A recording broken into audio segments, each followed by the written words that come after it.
Hey everybody, welcome to the Summer of Live. Thank you for anyone who's joining me from Jeremy's live stream. I was on with Jeremy Hubble on Friday, kind of just introducing my Summer of Live and kind of what that was and what it was going to be about. So thank you for everybody who's joining from that. Today, we're going to be talking a little bit about getting the highest resolution from Zoom. So as you may or may not have known, like Zoom is a great meeting tool, and they built their platform so it works well for meetings no matter what. You don't have to have high bandwidth, you don't have to have whatever, like it just makes it work. And part of the reason, the way that they do that is they change the resolution that they're sending and receiving based on your bandwidth and a bunch of other different things. So now that we're starting to use it more for live streaming and production, there are a few things that you need to do and a few different scenarios too. So the first scenario is scenario one. You're just using the Zoom Ecamm integration for bringing your guests on. So in other words, using it like we previously had set up for the whole, previously set up, where you're bringing your guest in with a guest interview mode, right? You're just bringing guests in. They don't really need to see what's on your screen. They don't need to see the text on your screen. The second scenario is bringing your guests on and also sending your Ecamm production into Zoom because your audience is in Zoom. And that is where it's going to be crucial that you're sending the highest resolution out that you can. That way your people, your audience can read, can see, it's not blurry, things like that. So the way that we're going to do that, the first thing that we want to do is so you have to have a paid Zoom account for this to work. So you need to actually email Zoom and tell them, hey, bump up my resolution. You can do that by putting a support ticket in at Zoom. And if you're paid and you're just a paid pro account, then you can have resolution up to 720p. And if you are a business or enterprise account, you can get up to 1080. And again, this is realistically 720 is going to work. Your people are going to be able to see it. So 720 is okay. It's not terrible. And so once you've done that and they've said that they've enabled it for your account, you need to go into two different places in your account and turn HD on. So you need to turn it in the account settings. In the account settings, there is a HD setting in there, and that will allow you to to have HD enableable on your account. So once you've done that, then you go into your account. So the way that Zoom works is if you have an account, they assume that you may be part of a larger account, or you're going to have larger accounts. You may have your Zoom account and your friend's Zoom account and your coworker's Zoom account all under the same account. So that's why you have to say at the account level, yes, we're going to do HD. And then at your specific account, you need to say turn HD on. And then still, though, that allows it to happen, but that doesn't necessarily mean that it is going to happen. So that's why I wanted to talk today a little bit about what that means and how you can get the highest resolution for your Zoom accounts. So the first thing that we're gonna note is that if you bring anybody on your stream as a guest, so in Ecamm, right? We're talking Ecamm here. So I've got Tester here. If I add Tester as a camera, Tester will start sending me the highest resolution video that he can from based on my account. So what that means is that because I have a pro account and I've enabled HD, I get 720. So Tester, as long as his bandwidth will provide it, he will start sending me 720p video. So that's not a problem. That's easy. Again, this is why we're talking this two different scenarios when we're talking how we're using Zoom. So again, if we're just bringing guests in from Zoom into it from a Zoom room, that's not a big deal because they will automatically Zoom will be or Ecamm will request the highest resolution possible when you bring them in as a camera. When you say, hey, I want to bring Tester in as a camera and I add Tester, as soon as I do that, Tester will start sending me 720p video. Or if I had the enterprise account, Tester would be sending me 1080p. Now, again, if we're talking about sending this video that I'm sending from Ecamm and sending this pre-live out into another account, there's a few things that we need to do. So like if your audience, again, is in Zoom, if your main audience is in Zoom, so there are a few different things that you'll need to do. So let me switch over to, so this is my second computer where I'm joined, and just for sake of keeping it simple, I switched it over to my camera as opposed to the Ecamm production, because if I chose the Ecamm production that I'm sending, it would get kind of goofy.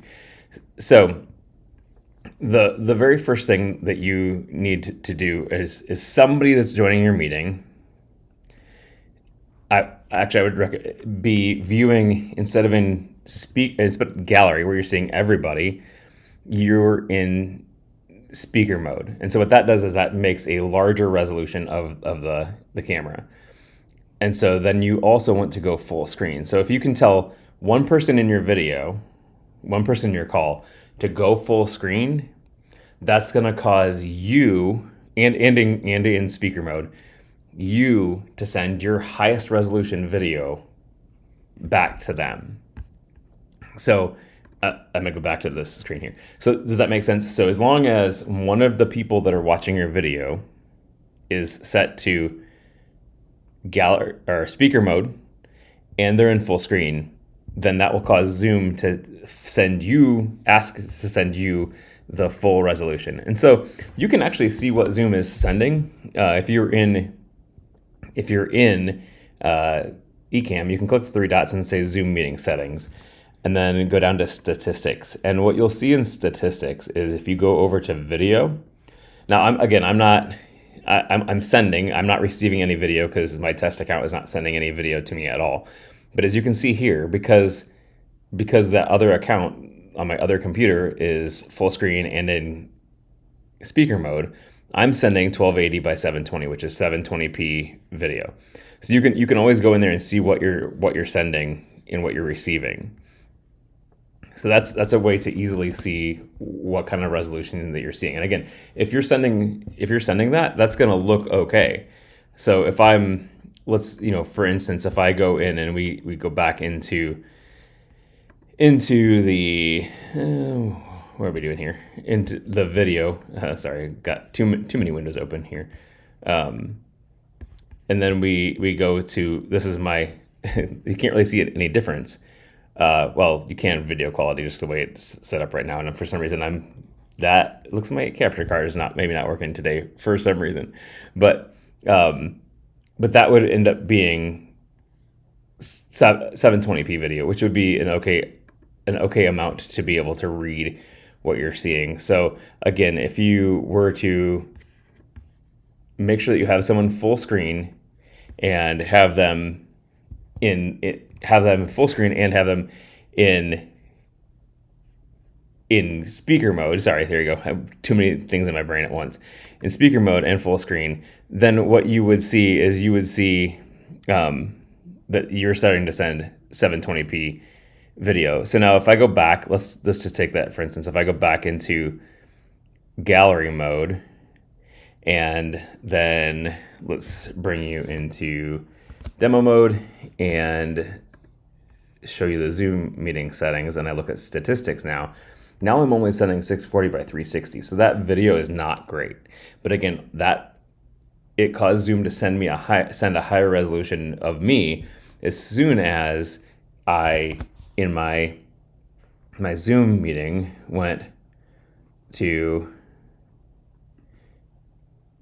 speaker mode, because what that does is it's going to make a larger video of me, and then I full screened it. And as soon as I did that, then it started sending a fuller version. Now, the other thing that you probably want to take into consideration is the idea of spotlighting. And so if you've ever been in a Zoom meeting and somebody starts to talk, then their video, obviously it switches over to that. So if you're in active speaker mode, you're gonna be switching to whoever is speaking. And so if you have guests in your Zoom meeting that are speaking, then that is also gonna provide an issue, because then as soon as they start speaking, they won't see your Zoom your production in Ecamm anymore. They're gonna see they're just gonna see whoever's speaking. And so what you have to do is, I'll go back into live demo mode here real quick.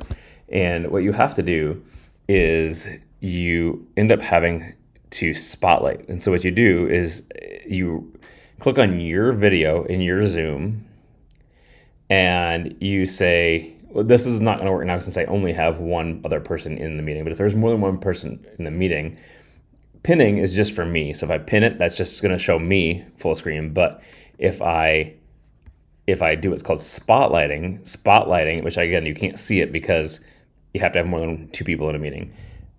Spotlighting will then send my video to everybody. It'll make it so as the host, I can spotlight my video. No one else can see it. Just my video shows up. So then my production shows up. They'll still be able to see each other along the top here as they're talking, but the main video that they see here, where you see Tester's name right now, will be actually your production for Ecamm. So that's a way that you can show your production in Ecamm. So those are just a few tips. Hopefully this helped you in your summer of live. Again, Zoom is an amazing software. Zoom allows you to easily bring guests in and easily have easily bring it in, so that way they feel comfortable being there. Your guests feel comfortable being in there. And so I would definitely use the Zoom integration in Ecamm. Again, if you've not checked out Ecamm, you can go to podcastanswers.com/Ecamm. That's ECAMM. You'll get a trial for Ecamm, and it's just an amazing software to try. So guys, without further ado, have a great day, and hopefully you're enjoying the weather.